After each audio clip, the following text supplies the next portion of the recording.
A couple of weeks ago, I had the gift of spending time out in the Baltimore area with Christy and my stepson John and his wife Diana.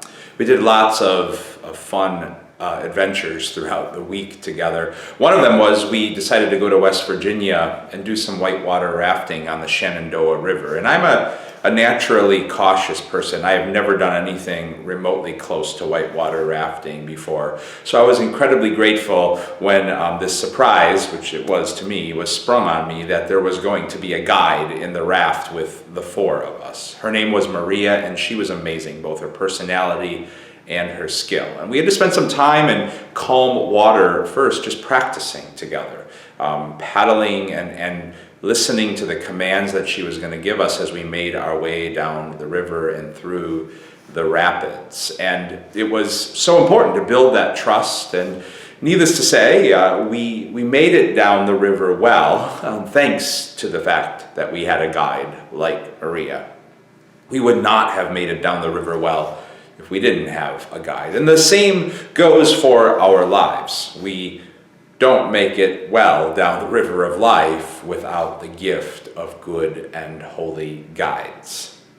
Scripture is full of an invitation to recognize the importance of guides in our lives.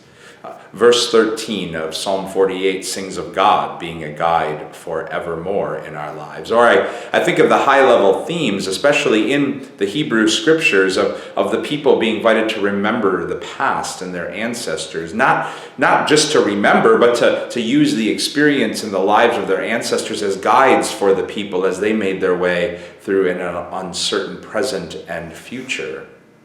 Or I think of Jesus sending the early disciples out 2 by 2, in a sense, so that they could serve as guides for one another, to not walk the journey alone. Or just that high-level notion in the church that we call the communion of saints. I mean, we just celebrated our 150th anniversary here at St. Luke's Church this past Sunday, and I think of all the women and men of faith who have gone before us in this parish, or in the Church Universal, whose lives can serve as fonts of holy wisdom and be guides for you and for me making the same journey today. All of that brings an invitation for you and for me to pause and pray today and reflect on what or who have been those holy guides in our lives. Mentors and friends and co-workers, communities, ancestors. Maybe it's time in prayer with scripture or silence.